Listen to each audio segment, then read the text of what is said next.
Shabbat Shalom. Grateful to the fine reporting of Jeremy Stern, with help from Jennifer Stern, Adam Kovac, and David Sharp. In the cold early hours of April 15th, 1912, the new White Star liner RMS Titanic, the largest and most luxurious passenger vessel in the world, disappeared beneath the strangely still surface of the North Atlantic, less than 3 hours after striking an iceberg. She took with her more than 1,500 lives. All of the lives aboard the Titanic were precious. They were all loved. They were all somebody's daughter, son, husband, wife, mother, father. And there were many Jewish passengers on Titanic's maiden voyage. The true number is now irrecoverable, but estimates range from several dozen to well over 100. Many were immigrants traveling in steerage, where the White Star Line, catering to the lucrative immigrant trade, even offered a kosher kitchen. They, like most steerage passengers, attracted little notice at the time, even though the death toll of Titanic steerage was appalling. But there were also well-known Jewish names aboard. 46-year-old businessman Benjamin Guggenheim, brother of Simon Guggenheim, then senator from Colorado, had a playboy reputation. He was traveling with his mistress. She was saved. They traveled first class. And he and his valet attracted a lot of press when survivors reported that they had dressed in their evening best, prepared to go down like gentlemen. Guggenheim asked that his wife, who was not aboard, be informed that he had done his best to do his duty. But it was a Jewish couple who truly became Titanic legends, Isidore and Ida Strauss. Isidore, a prominent businessman, born in Bavaria in 1845, emigrated to the United States as a child. He first lived in Georgia before ultimately settling in New York. With his brother Nathan, Strauss became co-owner of Macy's department store and was active in Democratic Party politics. He married Ida Blum, also from Germany, in 1871. By all accounts, they were an especially devoted couple. They had 7 children, of whom 6 survived to adulthood. They were active in philanthropic causes, including assistance for new Jewish immigrants. The couple had gone to the south of France, visited their native Germany, and they were ready to return to the United States in April. They opted for an opulent first-class suite on Titanic's first crossing. That suite actually survived very much intact, far beneath the surface of the ocean, and is featured at the beginning of the movie Titanic from 1997. So in their first-class suite on Titanic's first crossing, it became clear that the ship and its passengers, however, were in serious danger. Ida put her maid, Ellen Bird, in a lifeboat and gave Bird her fur coat. But Ida refused to get in the lifeboat if it meant leaving Isidore behind. According to multiple witnesses, she insisted to Isidore that after all their years together, "Whither thou goest, I will go too."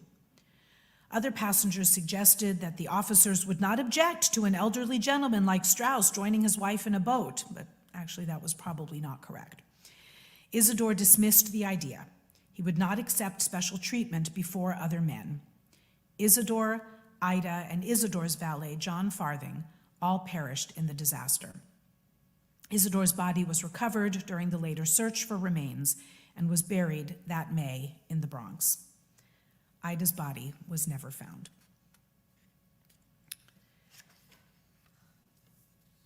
In an extraordinary confluence of events, the wife of Stockton Rush, the CEO of OceanGate, the company that ran submersible trips to the Titanic wreck on the ocean floor, the wife of Stockton Rush, who was aboard the Titan submersible that sank the other day and was confirmed that all passengers had died. Stockton Rush's wife, Wendy Rush, is the great-great-granddaughter of Isidore and Ida Strauss.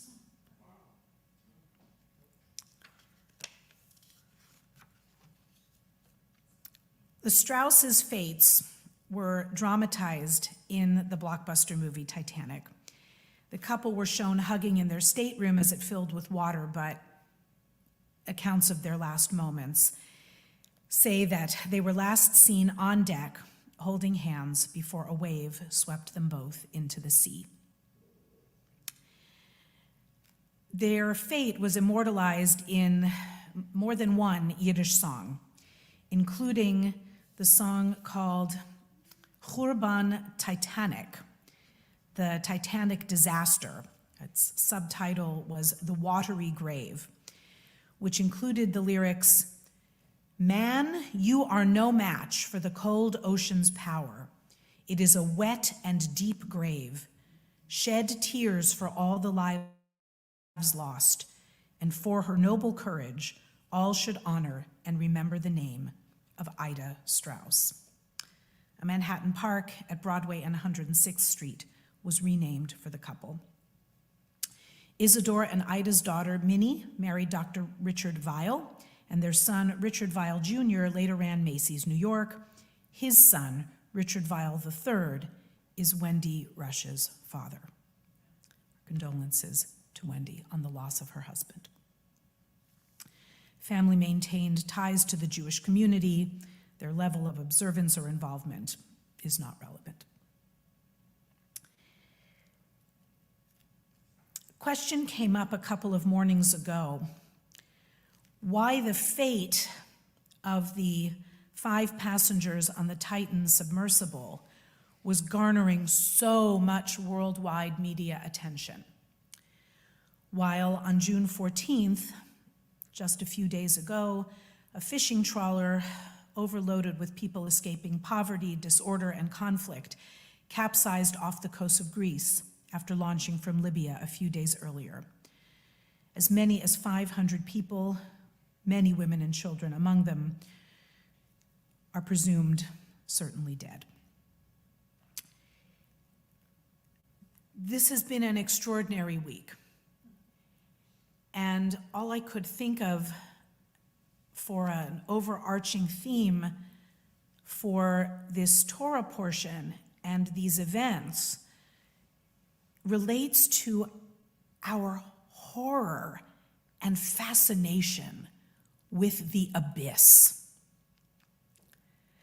Many people who are unfamiliar with the details of the Torah, particularly of anything past the Exodus from Egypt and the giving of the Torah at Mount Sinai, know about Korach and his people, that the ground opened and swallowed them up, and they went down to the underworld.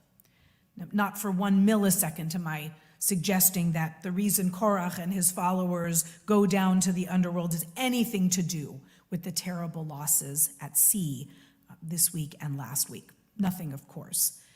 But there is a fascination with the deep places of the earth and the deep places of our soul. And it was correctly noted by an august member of our Torah study and by the former president, Barack Obama, noting the disparity of the media attention given to the migrant catastrophe versus the catastrophe of the Titan. And in a really wise Associated Press piece that analyzed this from a number of angles, one of the suggestions, just on a peshat level, a surface level, if you will, was that by the time the world learned about the Greek shipwreck, the event had already taken place and the outcome was already known. All that was left was the aftermath. Conversely, the Titan, the world thought, was an event in the process of happening, something incredibly dramatic, frightening, and captivating that unfolded in real time with a deadline attached. And as with any incredible narrative, a ticking clock increases tension and attention. I was thinking of stories from, I think before I was born, but that maybe a few of you remember, of children caught in wells, utterly unknown children until those moments, certainly on a very famous scale, and I don't really like to include his name here, but the kidnapping of the Lindbergh baby. And I was thinking of just a few years ago, it's just 5 years ago, the little troop of soccer players who were caught in the caves in Thailand, and how they certainly weren't from wealthy families. Yes, they were children, but their plight and miraculously their discovery and recovery captivated the world, as did the miners in, forgive me, Chile, I believe, a number of years ago already now. That one I didn't re-look back up, but it's coming back now. So sometimes very regular people caught in extraordinary circumstances capture the world's attention because we want there to be a happy ending. Now, the fact that there wasn't in the disaster of the Titan, and the fact that all of those who had paid for their passage aboard paid an enormous sum to be there, in fact, actually, for much of the response of the world, didn't attract good attention to their plight, but in fact opened up for trolls all over the world to create cruel and vicious memes and tweets about these wealthy people using the ocean as a playground. And that's about the very kindest of any of the comments. So perhaps it wasn't as much that they were wealthy, but the particular nature of their predicament.